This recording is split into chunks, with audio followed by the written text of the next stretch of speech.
The company that would one day sell more than 800 million video game machines did not start with a screen, or a chip, or a single wire.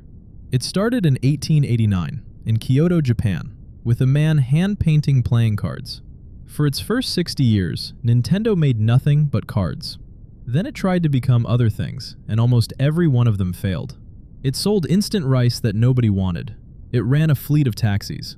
It burned through so much money on ideas that went nowhere that by the 1960s, this century-old company was staring at bankruptcy. What saved it was not a grand plan. It was a bored engineer, an extending toy claw, and later, a failed arcade game that a first-time designer was told to fix. That accident became Donkey Kong. Donkey Kong became Mario, and Mario turned a dying card maker in Kyoto into the biggest name in the history of video games. This is how Nintendo refused to die. Take a seat. This meeting has one item on the agenda.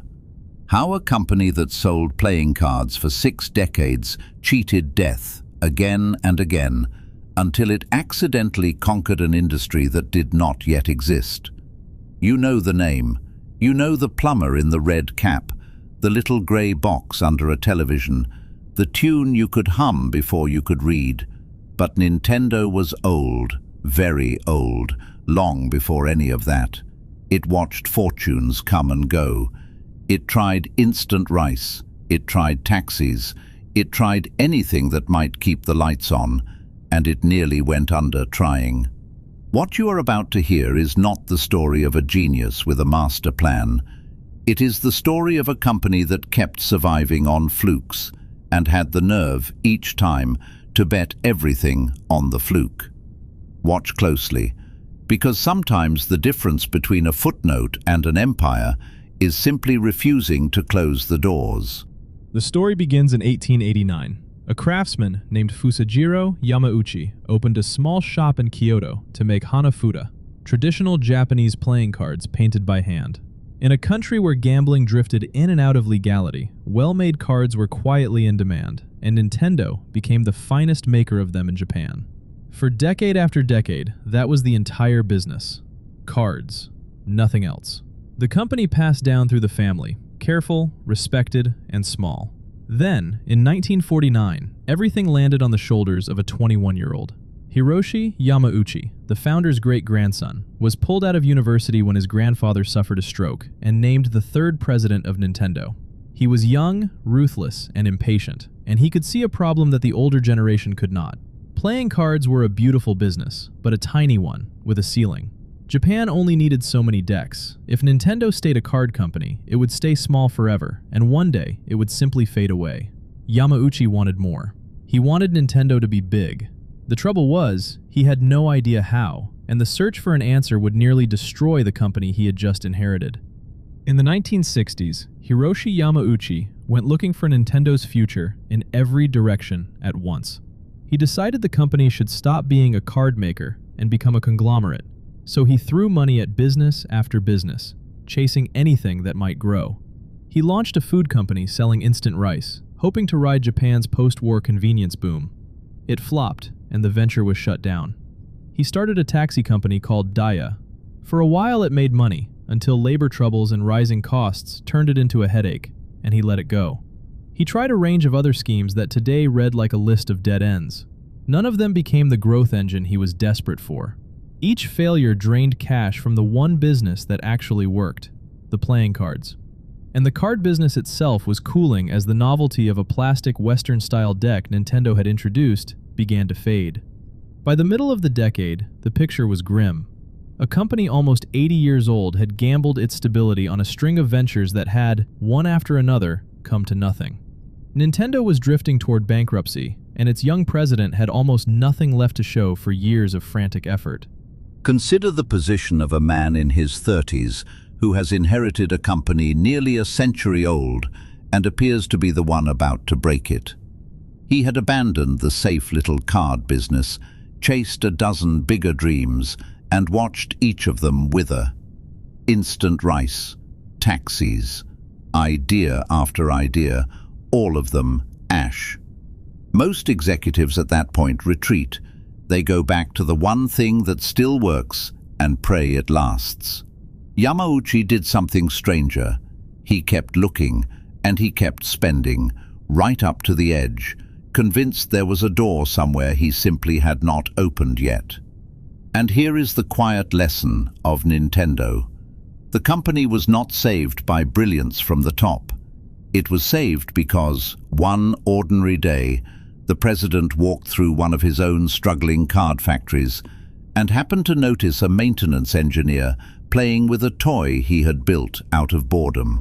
The engineer's name was Gunpei Yokoi. He was not a designer. He maintained the machines on the factory floor. In his spare time, he had built a simple gadget, a crossed lattice of wood that extended into a grabbing claw when you squeezed the handle. Yamauchi saw it and, instead of telling him to get back to work, ordered him to turn it into a product for the Christmas season. It was called the Ultra Hand. It was cheap, it was silly, and it was a sensation. Nintendo sold more than 1 million of them. For a company on the brink, that toy was oxygen. Almost by accident, Nintendo had discovered what it actually was. Not a card company, and not a rice or taxi company, but a maker of clever, playful things. Yokoi kept inventing.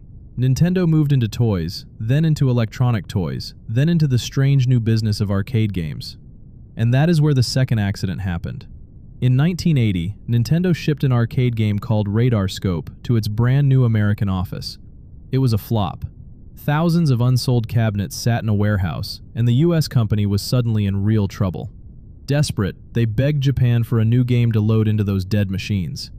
Every senior designer was busy, so the job was handed to a young artist who had never made a game in his life. His name was Shigeru Miyamoto. Miyamoto did not think like an engineer. He thought like a storyteller.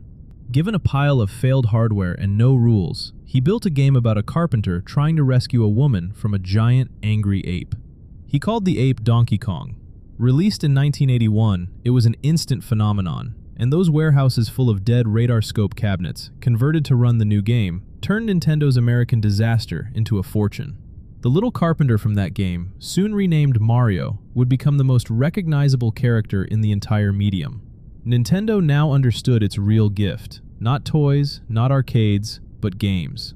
In 1983, it launched a home console in Japan called the Famicom, and 2 years later brought it to America as the Nintendo Entertainment System, at a moment when everyone believed home video games were a dead fad. It revived the entire industry almost single-handedly. From a nearly bankrupt card maker, Nintendo became one of the most valuable companies in Japan, worth tens of billions of dollars, its consoles selling in the hundreds of millions around the world. The company that spent 60 years making paper cards and then nearly died trying to be something more, had finally found the something more. It was play itself. And Hiroshi Yamauchi, the impatient young man who almost sank it, ran Nintendo for 53 years and handed on a name that a child on any continent could recognize on sight. Minutes recorded. Before we adjourn, one question for the room, and do leave your answer in the comments.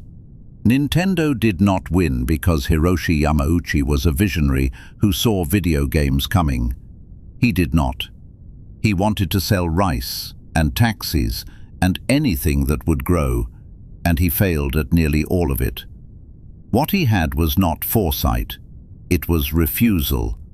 He refused to let the company settle for being small, and he refused to stop looking, even when every attempt turned to nothing, until an engineer's toy and a first-timer's game showed him a future he could never have predicted. So here is what I want you to sit with. How many great companies are built by people who knew exactly where they were going, and how many are built by people who simply would not stop until they tripped over the answer? Nintendo survived on flukes. But you only get to catch a fluke if you are still in the room when it arrives.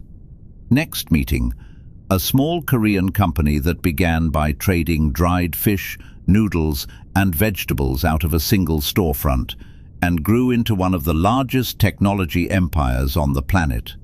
How Samsung built an empire from a grocery store. Subscribe. Attendance is taken.